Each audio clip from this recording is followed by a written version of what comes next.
Guys, welcome back to another episode here at Full Throttle. Thank you very much for tuning in on today's episode. Today I'm going to be showing you how to replace that ABS reluctor ring, toner ring, or whatever else you may call it. Basically, it's going to be on the rear axle, and it's what is the toothed gear. Normally you'll see on a lot of vehicles. On the Mercedes, it's actually a smooth ring, and it actually has the magnetic dimples inside it.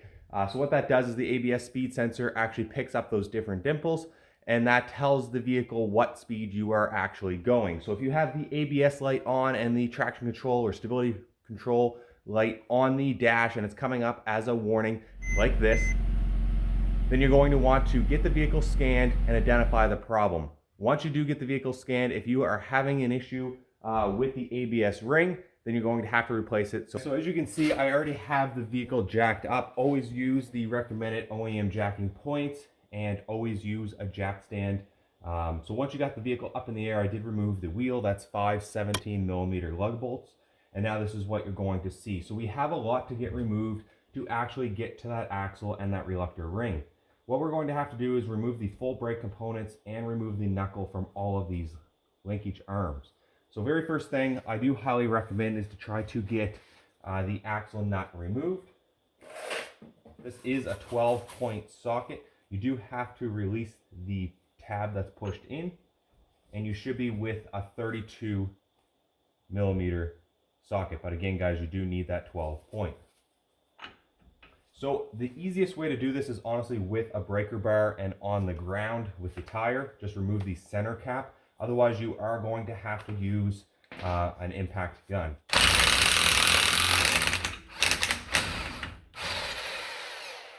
So just like that, guys, we have the axle ring removed.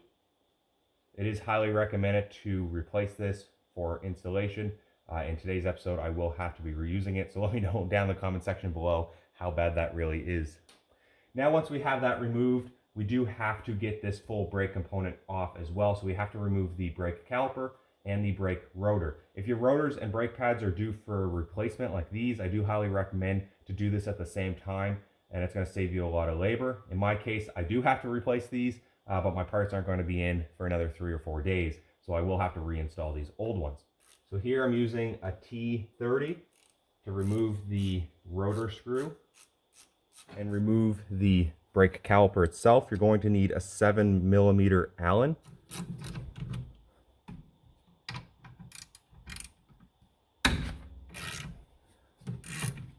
So you have one at the bottom and one at the top of the caliper. So there's one of the Allen bolts / slide pins there. You can set that aside, and we can pull out the bottom one. Now, heads up, these should be heavily greased. These are basically acting as your slide pins and bolts. So these definitely need a service. At that point, we can pull off the brake caliper. But one more thing before we do that, we do have this front spring, retainer spring in the front. So basically you're just going to pull off or use a flathead screwdriver to bend that out and around. And then do the same on the bottom. And once you have that spring retaining clip removed, as you can see, the whole caliper comes off. All right, so next step, before we can get this rotor off, as you can see, this bracket needs to be removed. On the back of that are going to be 2 18mm bolts.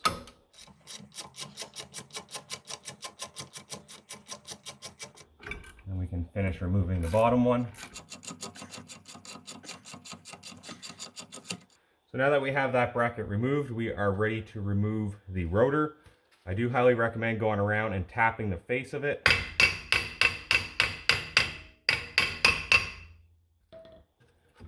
And then she should slide off. All right, so we're going to move on and start removing these links. So for this top main upper one, we're going to be using triple square M12 internal. So I'll leave a link down in the description below for all the tools used today. I'm going to use that on the right hand side, and then on the left hand side we have a 17mm nut. Now I did already break this loose. Fair warning, guys, I do highly recommend spray those threads with some penetrating fluid beforehand.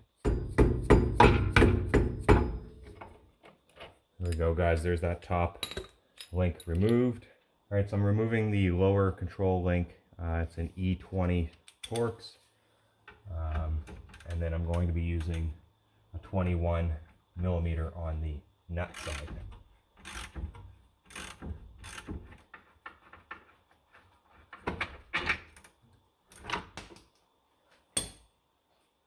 Alright guys, there we go. We have the bottom lower control link removed, or the bolt removed. Well, we still have one more I forgot about. It's on the right hand side here. So let's see. I do believe that's an M12 triple square socket. So for this right hand side one, we have the 18 mil with the triple square M12.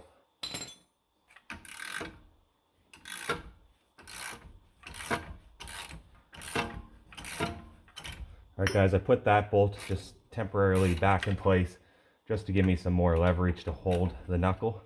As you can see there, that helps give it enough strength to reduce the movement so I could actually break this bottom bolt loose. There we go. Now we have that bolt removed. Set that aside. At this point we can pull this top one out.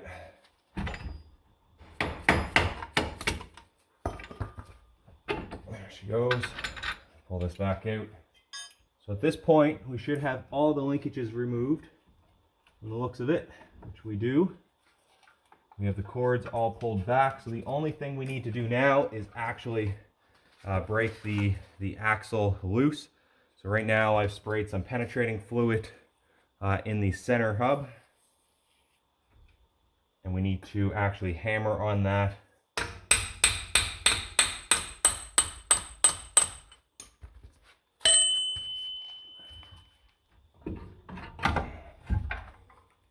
Alright guys, we finally have the knuckle removed. A little bit of persuasive hammering on the end of the axle to get her pushed through, just where my axle press just didn't line up on this vehicle. Overall guys, I mean, it's not that difficult. These bolts are extremely tight. Honestly, corrosion wise, not that bad. It's just a little difficult and a lot to remove, but as long as you keep at it, you're not going to have any really too big of issues. Now, this ABS ring should be located on the axle itself. I do believe almost sitting on this lip here. Now, taking a look at the current ABS ring, you can see here it is here, and it is cracked. So that's probably why we were getting that false or wrong reading. So what happens over time, a lot of corrosion gets in here, and as they sit, they start to swell, and then they'll actually snap. And then at that point, well, you're out of luck, and you're going to be coming in to do a big job like this. So overall, guys, we're about 2 hours in total. I did get that wheel well liner removed as well, just so I could disconnect the ABS speed sensor plug and the brake pad wear sensor. Very easy to do, guys. Just has the small retaining clip there. You pry that out and they pull right out. We're going to get that axle cleaned up, get the new part in here, try to see how we're going to install it. It should be a press fit over the end of the axle, but the most important thing is to get this nice and clean so it doesn't actually break the ring going on. I do highly recommend when you buy these, buy a couple extra just to have on hand. It's a very common problem on them when they do sit, and honestly guys, if you break it putting it on, it's going to be a lot easier and quicker to have that extra part on hand.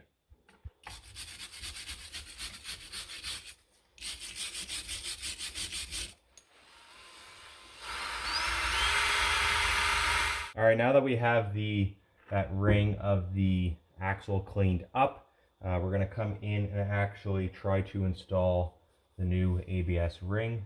As you can see there, how much cleaner that is. Pretty well all the rust corrosion has been brushed off. You can do that by hand. It's going to just take you a lot longer. As you've seen initially, I did start just with a wire brush, but honestly guys, one of those attachments on a drill makes your life much easier.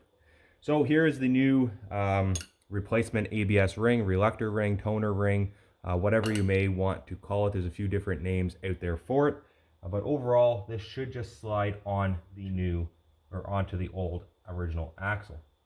Now the issue is, if you start to put it on crooked, you do run the risk of actually cracking the ring and then waiting for a new one to come in, and not ideal. So you want to try to press this on very carefully, very slowly.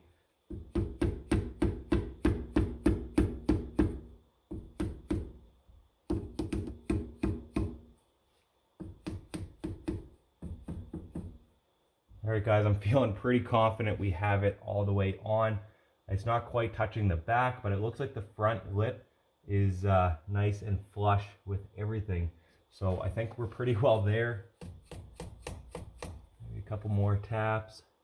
And I'd say I'm pretty confident that is fully installed. So at this point, guys, we're now ready to reinstall everything. I'm going to clean up the back of this bearing and knuckle, and then we can get everything lined up. I do recommend putting just a little bit of grease on the splines of your axle before reinstalling the wheel bearing. Once that's all in place, we can start lining up all of our linkage arms and reroute our wiring and get everything bolted up. Now, when you do torque the final bolts, like all your suspension bolts, you want to make sure the suspension is under load. And basically the best way to calculate if it's under enough load is to have this axle shaft pretty well horizontal, so perfectly level. All right, guys, we have the GLK all back together, checked. So we do still have the wheel well out where we have to go in. We're going to be repairing some of the rust on this dog leg. And of course, I do have the center cap off. We torqued the center axle bolt 248 foot-pounds, 258 foot-pounds. That's what I found online. So hopefully that's the right torque. I'm not saying that is, guys, so definitely check that out for yourselves. But it's a moment of truth. We have the new Reluctor ring in, everything back in, torqued up. So let's get inside the GLK here, fire her up, and see if the vehicle's actually going to turn off that light itself, or if we still have those warning lights on. If they are still on, I'm not too concerned. I think we're going to have to just get it scanned. But realistically, with an error code like this, it really should just reset once the vehicle knows it's actually receiving a signal for speed. So let's, moment of truth, let's get her started.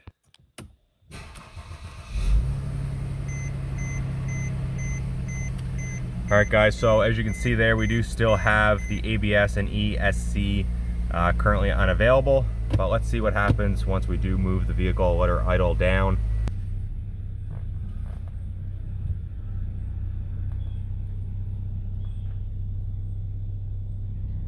All right, guys, a little disappointed to see that light's not out, so we're gonna have to get her scanned and see, but I'm gonna take her for a little road test and see if it ends up going out or anything like that.